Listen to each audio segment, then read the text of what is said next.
welcome back to MalOvent. The final update, I believe it is now out.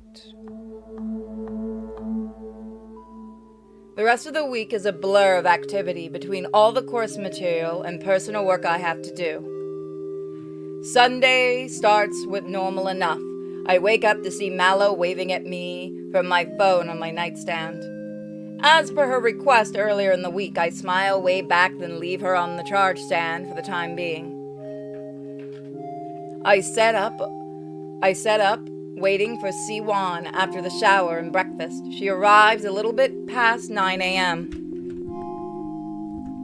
Yo, anything weird so far? Nope.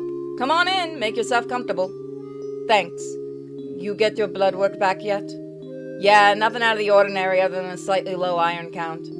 Except for the iron thing, same here. I've got my phone recording audio for the time being. Hopefully we won't need it. Hopefully. What should we do to pass the time? For once we're caught up on all our assignments. I could always kick your ass in Super Smack. Before Siwan can say anything further, there's a loud thud on the window outside. And another. It's like a massive hailstorm out of nowhere. I move to the window and look outside. What the hell? It was sunny just a moment ago. I freeze on the spot. That isn't hail hitting the windows, it's birds. Lots of birds. All of them blue. It's not just my apartment either. The entire ground outside is littered with avian bodies. They seem to be running into things and or dropping wholesale out of the sky. C1 joins me at the window with a similar awestruck. What the ever-living fuck is going on? I don't know. We both jump as the TV suddenly turns on by itself and begins blaring the emergency alert. A safety alert, electronical surge detected in your area. Immediately power down and unplug all devices. A new alert will be broadcast to mobile devices when it is safe to turn devices back on. Please remain calm. The hell is happening? Wrong voice. A new alert will be broadcast to mobile devices when it is safe to turn devices back on. Please remain calm. The hell is happening? That's when a much louder knock than the bird impact comes from my door. C1 and I look at the door in fear as an unknown voice shouts, Mr. Anon, we need to talk about your Mallow fast. Who in the hell is that? I carefully move out the door and look through the people. Outside, a stern-looking woman with a badge is on a lanyard. She is holding it up to the people so I can read it. Professor Zelen of the Waterfall University. Time is precious, Mr. Anon. Unless you want every bird in a 10-mile radius to die, I need to come inside right now. I look at C1 for guidance. She shrugs but moves to pick up my bat resting against the wall just in case. Alright, step back, Professor, and no funny business. Oh, okay. I was hoping we'd never get to this point, but there's nothing for it now. I need you to take this, Mr. Anon, and run it on the phone that Mallow has infected. She offers me a small jump drive with an appropriate cable already attached. And what will this do exactly?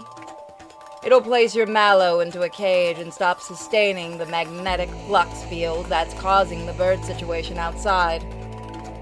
I'm happy to explain more, but first you must do this as soon as possible. Otherwise, it might not just be the birds that will be affected. Should I do what Professor says? Let's demand answers first. I'm going to need more information before I do anything. How do you know about Mallow? How could she be doing any of this? Mallow is an escaped experiment of mine, a rampant program that's infected hundreds of devices. Due to her unique origins, she has abilities that no ordinary phone app should have. We don't have time for a longer explanation. Why does it have to be me doing this then? Because your Mallow is bonded to you and your device. She only recognizes you as her master. Now quit wasting time and risking people's lives here. Are you going to do it or not? I could just be a bitch and keep asking to answer my questions. I'm going to need a lot more than that if I run an unknown program on my phone. Especially if that program is meant to harm Mallow in some way. Zelen looks absolutely livid, and her tone is that of an adult trying to tell a toddler not to harm themselves. What isn't clear, Mr. Anon? In the scene outside not enough for you? Do you really want things to get worse? Yeah, Anon, why are you being weird? A flash of red consumed my vision, followed by intense pain in my temples, far beyond any migraine. Both Siwan and Zelen seemed to experience the same thing based on their grimace and clutching of their head. Damn it, we're too late. The Tetron displacement is beginning to synchronize. Before I could ask what the hell her technobabble means, another red blast of pain sends me to my knees. Anon, I can't.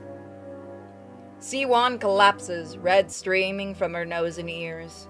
Professor Zelen isn't much better, nor am I based on how I feel.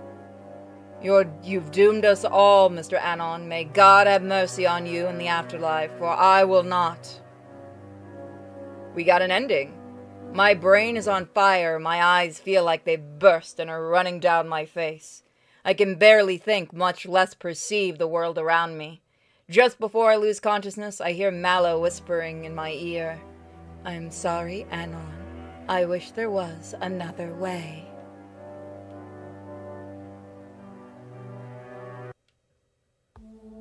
So that was it. That was an ending. So I'll see you guys next time when we're gonna go for another ending. Bye, guys.